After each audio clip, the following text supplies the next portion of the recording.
Yo, what's happening? General Jerry here. I know it's been pretty much a wee while since I've really talked about wrestling in general, and there has been a reason for that. Before I get into my review of All Out, I know I've been very quiet when it comes to CM Punk. The reason being is, quite frankly, I'm not angry that he's back. I don't mind him, really. I'll get into more of it whenever we talk about CM Punk's match, but my whole thing with CM Punk is that he's a great talent. He's great on the microphone. He did get the most merchandise sales at this point in time. In fact, I would probably argue he's probably got more merchandise sales than really anyone currently now in WWE. He has sold out a load of arenas. The only thing is the ratings, which I want to talk a little bit about CM Punk up into his match, so we'll get to that in a second there. But I just want to preference this. If you think that I'm going to walk into this bashing AEW, you're me sadly mistaken. However, I'm also not going to praise them like most cringy edgelords that you see on YouTube now, where they're just praising AEW hoping that they would get a job. I'm not going to do that either. So I'm not going to be some edgelord that's just going to bash everything. And I'm also not going to be the type of person that's just going to disparage it and throw it away, but I'm also not going to overly praise it either, because I feel as if, and this is the problem that I've seen in some of the reviews that I've seen, it's just clear biasry. And me and WJ were actually watching the show last night, and there were some things that we did like, some things I didn't like, I have to be honest. And in fact, majority of the card, there was some major issues that I have. This is really the first AEW pay-per-view I've seen in quite some time. I just fell out of fashion with it because, I gotta be honest, I thought it was boring.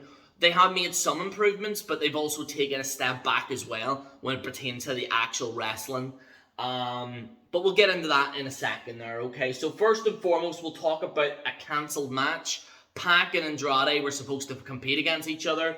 Pac can't go due to the pandemic or whatever, even though England's not in the pandemic, they're free.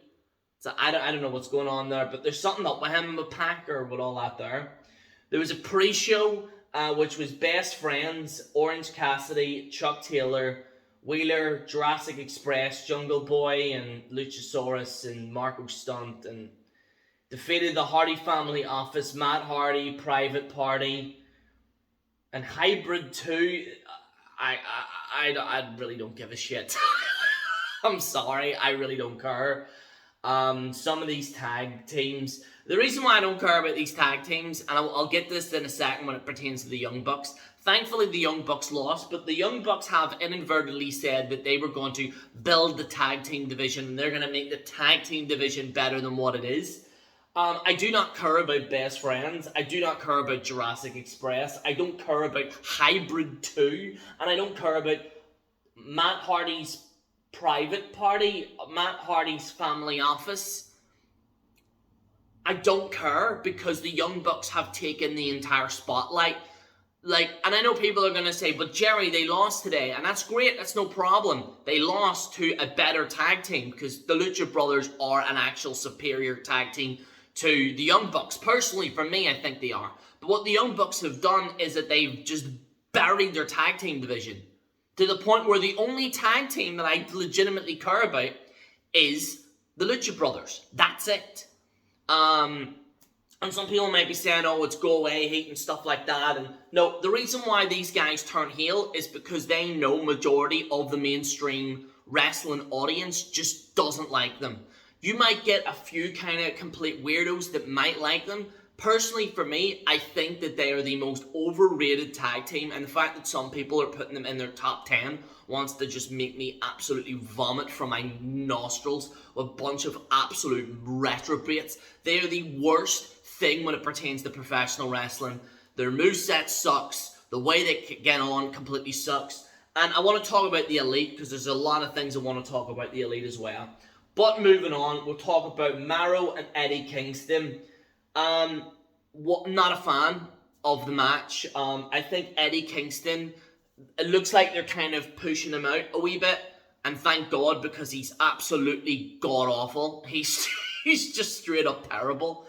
Miro looks in fantastic shape, but with Miro, it looks like they've just given him the title and they're not doing anything with him. And it sounds to me like they just gave him the title after burying him for so long, and now it's almost like it's too little too late, personally, for me. I think that they need someone with Miro. I hope that they bring Lana in whenever she's left. Hopefully she comes in, let her wear that office dress, you know, have the hair tied up and all that there. Perfect. That's all you need with these two, because these two work well together. Hopefully Lana comes back in, and then it kind of boosts Miro's stock up a little bit, because to be honest, I'm not too keen on what I've seen from Miro so far.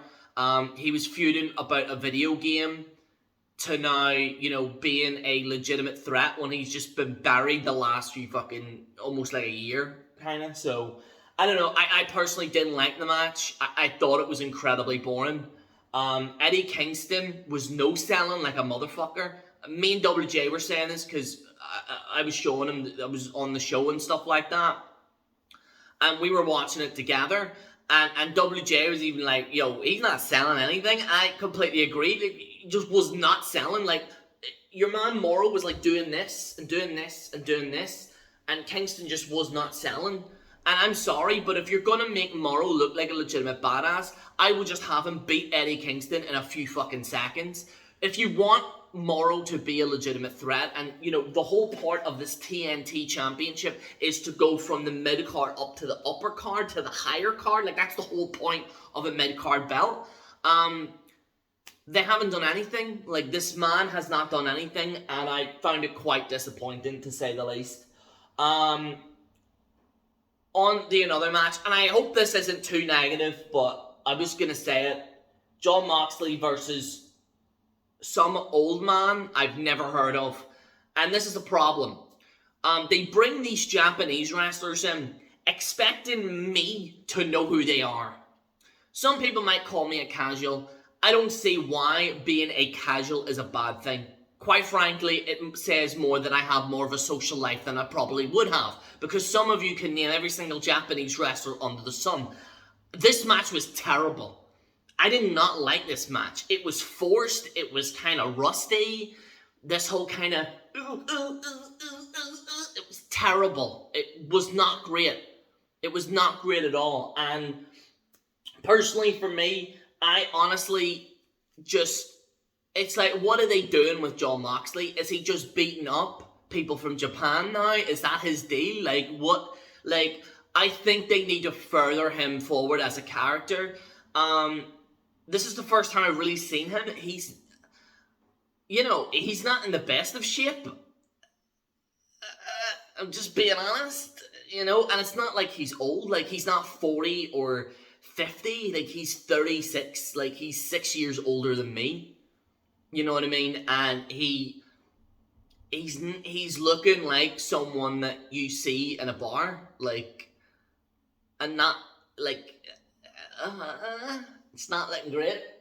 I'll be honest with you. I hope this is a problem with some of these guys that go to like TNA or they go to AEW. Like, Vince is very much like, you have to have a great physique. Like, it doesn't have to totally be. And Dean Ambrose can get away with that to a certain degree. But it's becoming visibly noticeable that he is out of shape. And this isn't me body shaming, or this isn't me saying that, oh, you need to get in the treadmill, fatty. Like, it's not that at all.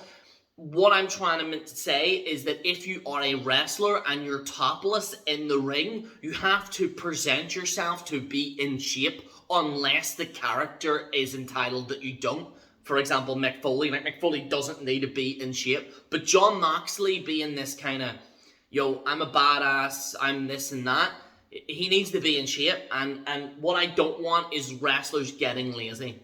Really, you know what I mean? That's just me. Then some other guy came in the ring with the frizzy hair. I kind of know him. He's the one that bites everyone's heads, I think, and he's the villain. And then he just buried Jon Moxley.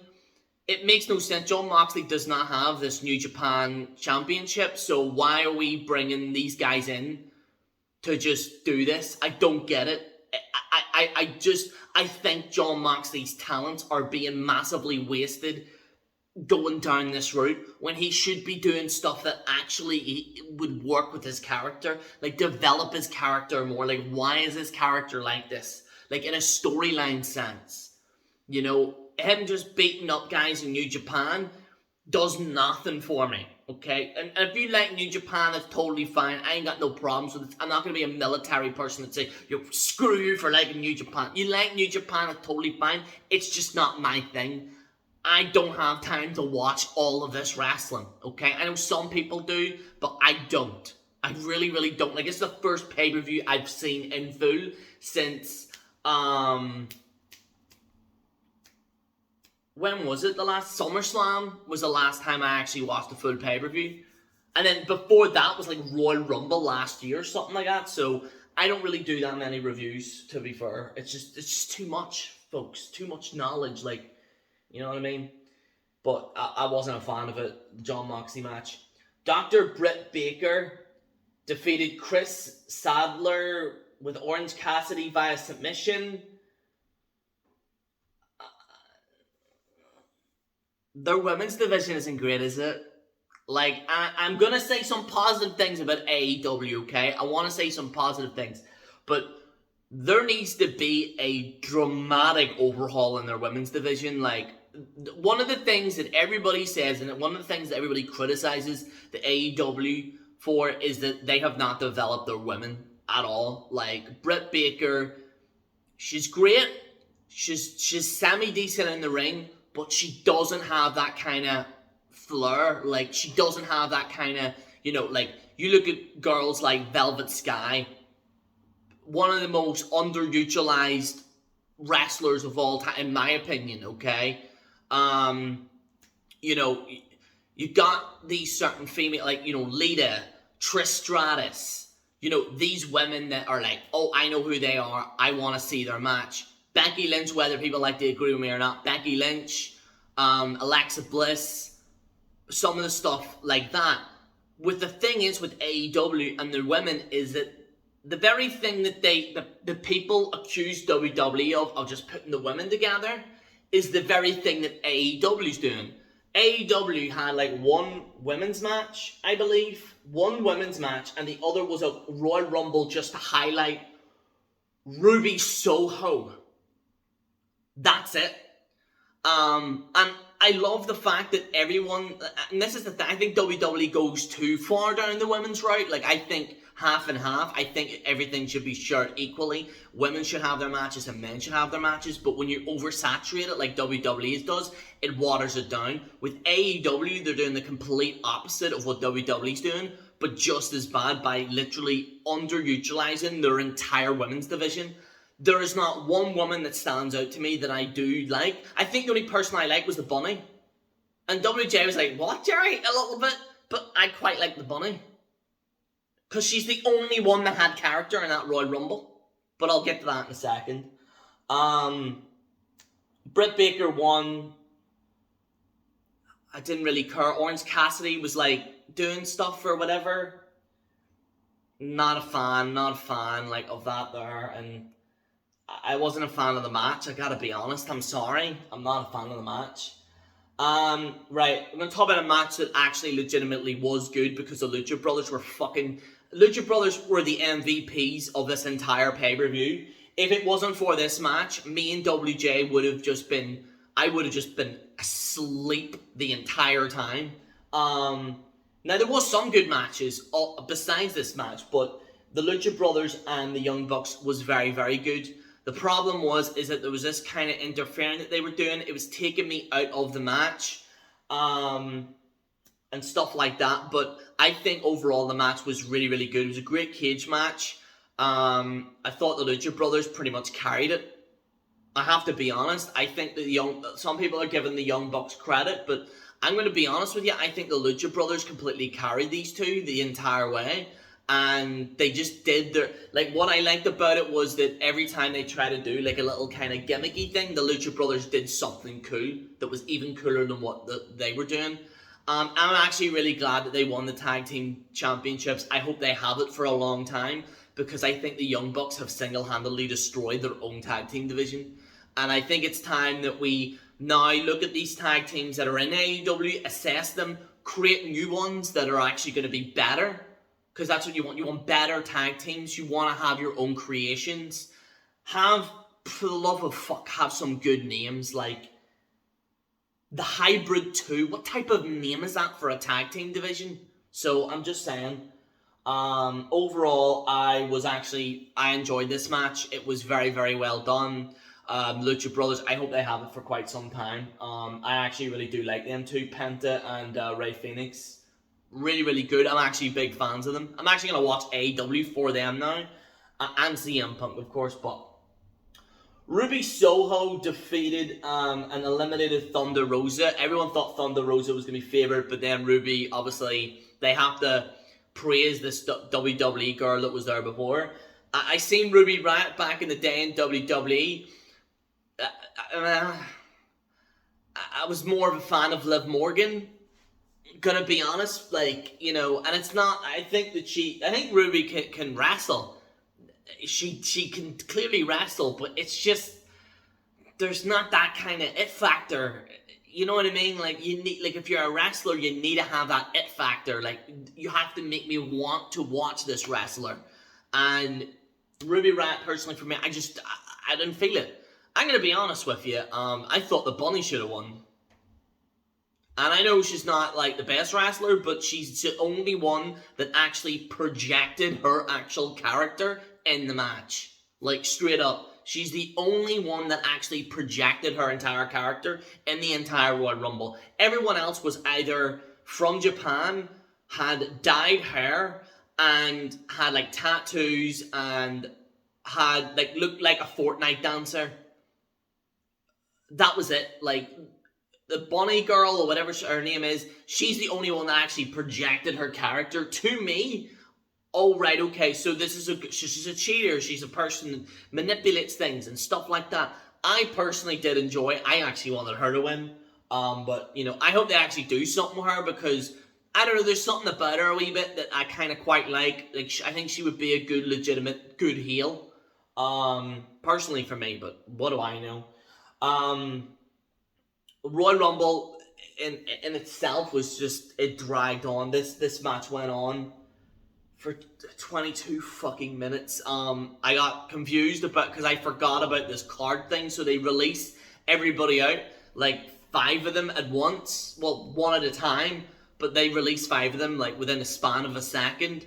And nobody can get a good rub in. Like, no one, like, you know, when you pop your finisher in, and you're like, yeah, like, they're rushing it and stuff like that, and like, it's good to have that, but I think maybe they should do it where, I don't know, I'm not a fan of it. I'm gonna be honest, I'm not a fan of it. Speaking of people that weren't in the main event, we'll get into CM Punk later. Chris Jericho defeated MJF via submission. It was an alright match. I'm not gonna go too hard on it, but I don't know, man. I think Chris was just carrying the entire show. Like, this MJF guy, I used to like him, like, when I first seen him, but he's done nothing different. Like, he's your typical villain, and I seen something a little bit of the it factor when I first saw him, and I'm like, right, I'll see what this guy does. But what he's done is he's just done the same thing over and over and over again, and it's boring to me. At this point, I don't see him as a main eventer at this level in the game. I just don't. Like, he reminds me of The Miz now, and that's not a good thing.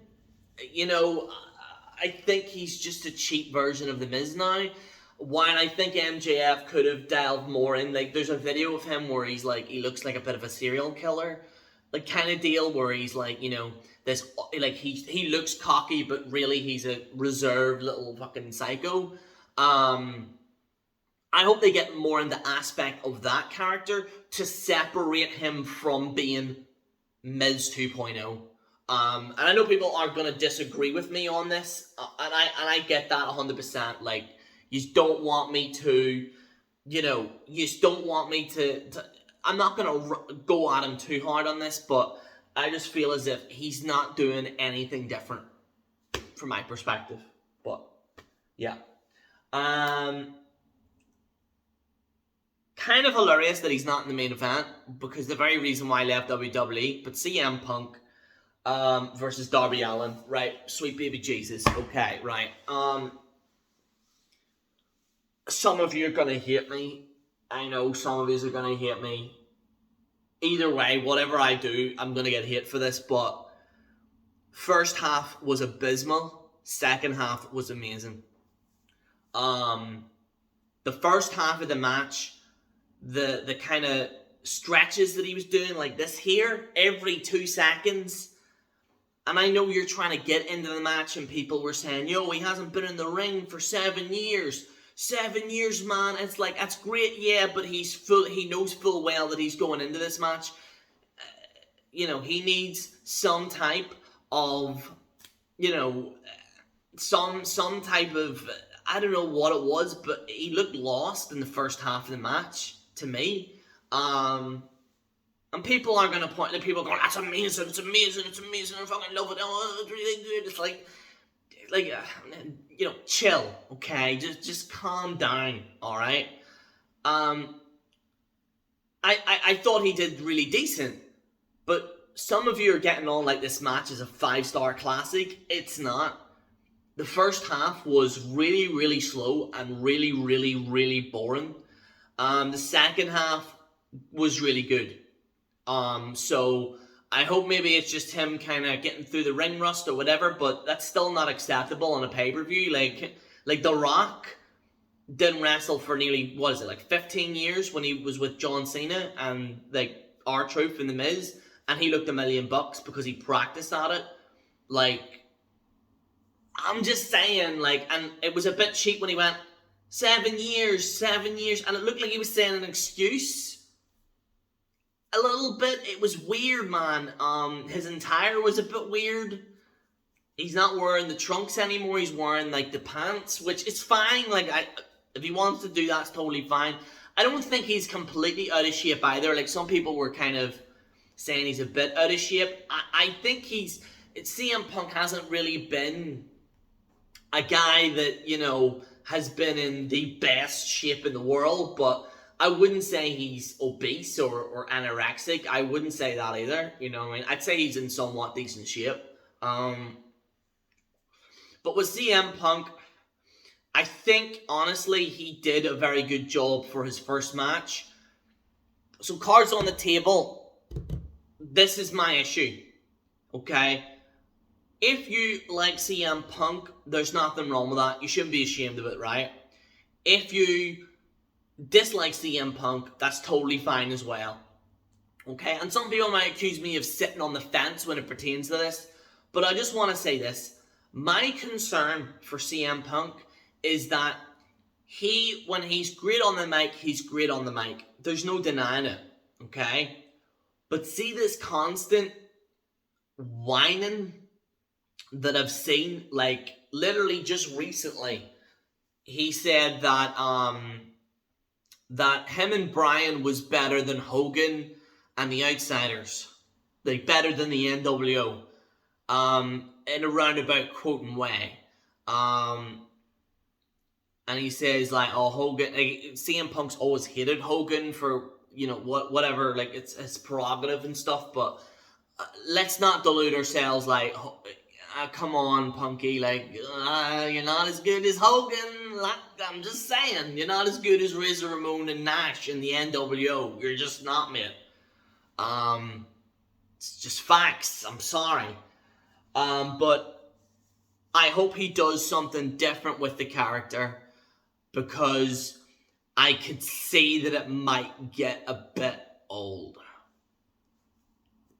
I can just see, I know he's not doing the voice of the voiceless, but the whole kind of, cutting promos, there's just kind of, maybe I have my high expectations too much for this match, but I feel as if the first half wasn't great, and anyone that's saying that the first half was great, you're just straight up lying to yourselves, come on, people. it was very slow. And some people say, well, he's building up and building up. And it's like, doing these lariat fucking stretches constantly? It was getting a bit too much. But overall, I thought the match was quite decent. I wouldn't say it's 5 stars. I would give it probably a 6 or a 7. Just for the fact that it's CM Punk. But just my opinion anyway, folks. Paul White defeated some guy called QT Marshall. I couldn't give a shit. This match was 3 minutes long. The crowd was dead. You know what I mean? Like, I don't know how anyone can follow up with that, but I don't know. It's the Big Show. I don't know why he's there. Big Show was in better shape too before. I don't know what happened, but anyway, what can you do? You know, it is what it is. Kenny Omega defeated Christian. Look, I'm not gonna lie. Christian, to me, impressed me more than Kenny Omega in this match. I thought the Christian did phenomenal. Really, I don't think he gets enough credit. Because a lot of people kind of been saying, oh, who cares about Christian Cage and stuff like that. And like, I get it, okay, it's Christian, whatever, it's fine. But I personally feel as if he didn't get a good opportunity with that World Heavyweight Championship. You know, when Randy beated him, it was immediately after Edge.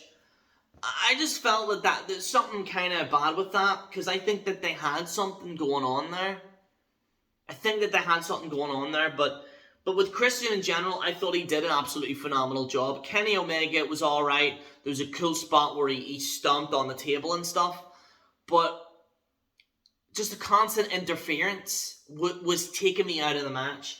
Speaking of people taking me out of the match, this female referee, I've mentioned her very briefly during these reviews.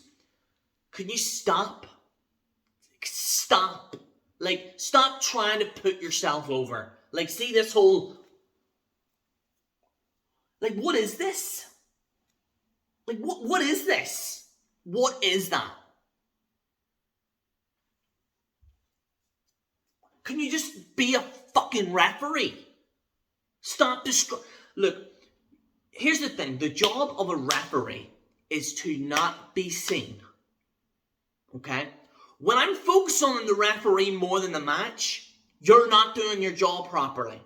And I know Kenny Omega is like really big with this girl and trying to put her over big, like just developing the video game or whatever.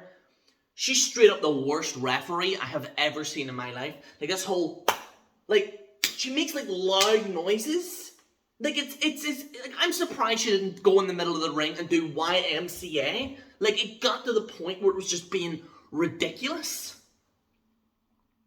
My God, completely and utterly ridiculous. So we'll get to it. Adam Cole came in. I'm gonna be honest, I don't think anybody really cheered for him. I think people cheered for him, but I didn't give a shit when he came down the ring.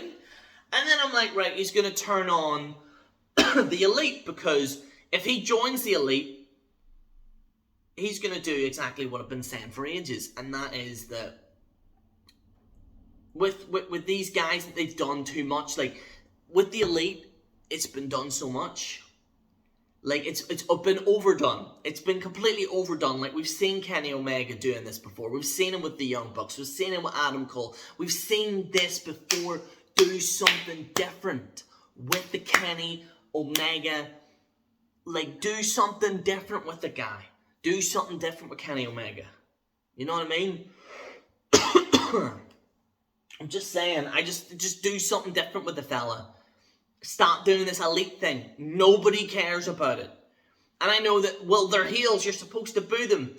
The reason why they're heels is because they know that people don't give a flying fuck about this. You got Carl Anderson, that nobody cares about, tweeting people out and just bashing WWE and doing this weirdo shit. It's weird, man. It's just, it's like a cult. It's like a straight up cult that I've seen from these people. And Adam Cole walked down the ring and he joined the Elite, and it's like, you've just made him look worse. Like, you've just is this punishment that he left them and went to WWE, or like what is this? You know what I mean? Like, what is this? And then, obviously, Daniel Bryan came down the ring. I didn't mind Daniel Bryan coming to the ring. I know a lot of people were not happy with this. I personally enjoyed it, Daniel Bryan coming to the ring. I was just really tired at the very end because some of these matches bloody drained me. Like WJ, I think at some point was like, Jerry, you still there, Jerry? Because I was like literally nearly asleep. But the Daniel Bryan thing woke me up, and looking back on it, it was actually a very good moment with Daniel Bryan. I thought it was really good to actually see him. The only problem, he needs to wear an outfit properly. Like, don't walk in with a white t-shirt and fucking cargo shorts. Like, that looks really cheap. Looks like a goddamn bum. Like, I'm sorry. That, to me, didn't look good. I understand his theme song's a bit remixed and stuff like that, but personally, for me, I enjoyed Daniel Bryan's debut. Looking back on it, I thought, maybe they're kind of throwing it out too much. Like, they're throwing it out too much. But at the same time, it's like, okay, you know what?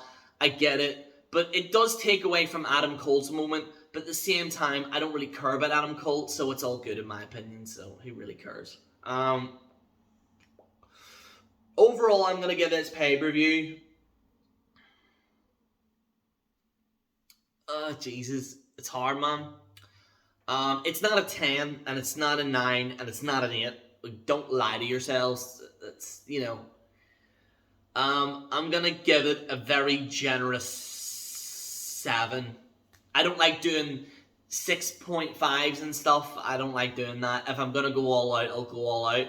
I'm gonna give it a 7. I'm gonna be very generous with it. No, actually, no, that's too generous. It's so weird, man, because the majority of these matches I didn't like, but I like the Daniel Bryan moments, which bumps it up. Nah, you know what? I have to... I don't know, man. It's between a 6 and a 7. You know what? I'll just go with a 7. Nobody's even really care about my ratings anyway. So, yeah, that's my review of AEW All Out. Me and WJ will have a live show either today or tomorrow about this, where we'll talk about this a little bit more, where me and both him can discuss what we were seeing and stuff like that. So, but I wanted to put out my own review because, you know, just in case, you know, some of you just wanted to hear from me. But me and WJ at some point will go live either today or tomorrow. I'm free most of this week anyway, so I'll be uploading more videos on wrestling and stuff like that because I'll be less busy this week. So we'll hopefully have daily videos out. Hopefully. But guys, this is General Jerry on the General Jerry channel, signing out. Peace!